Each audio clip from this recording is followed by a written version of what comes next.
Prime Minister Nikol Pashinyan unveiled a wide-ranging educational reform program at a regularly scheduled cabinet meeting that happened to coincide with the first day of school in Armenia. Pashinyan said the government plans to merge and consolidate the country's public universities in an effort to improve their quality. He said, quote, "These universities will be fully funded by the state and will meet international standards, from educational, research, sports, and dormitory infrastructures to international educational programs to qualified and properly paid teaching staff."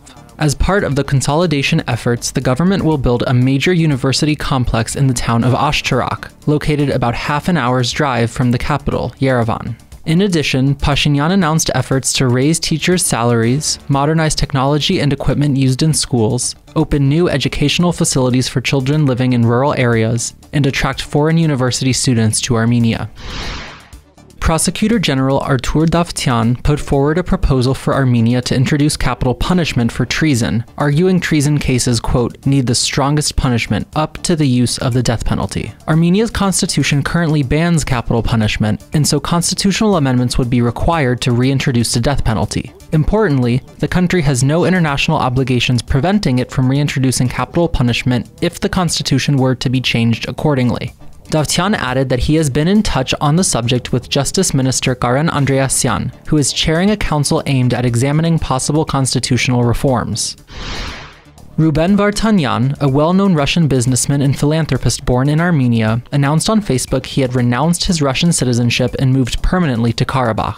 In his message, Vartanyan pledged, quote, "not to allow Azerbaijan to push Armenians out of Karabakh," and called on Armenians around the world to join the struggle for Karabakh, calling the region, quote, "the roots and foundation of Armenia." In addition, Vartanyan welcomed the continued presence of Russian peacekeepers in Karabakh, saying he thinks their mandate should be, quote, "strengthened until we are ready to fully ensure the security of the people of Artsakh." Olesya Vartanyan, the International Crisis Group's senior South Caucasus analyst, sat down to talk with CivilNet's Arshaluis Mukdesyan in Russian about this week's meeting in Brussels between the leaders of Armenia and Azerbaijan. She said, quote, "Yerevan does not have a plan. It is better to have a bad plan than no plan at all." She pointed out that public statements by Armenia's leaders often contradict one another, making the country's official position unclear. She said, quote, "A high-ranking official can say one thing in the morning and unfortunately something else in the evening."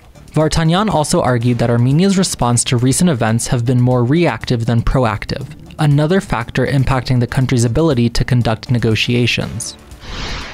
And finally, Economy Minister Vahan Karobyan sat down with CivilNet's Mark Dovich to talk in English about Armenia's surging economic growth this year. Karobyan also talked about tamping down inflation, Armenia's strengthening currency, and the Armenian government's partial ownership of the country's largest mining enterprise. Both Vahan Karobyan's and Olesya Vartanyan's full interviews are available online at civilnet.am.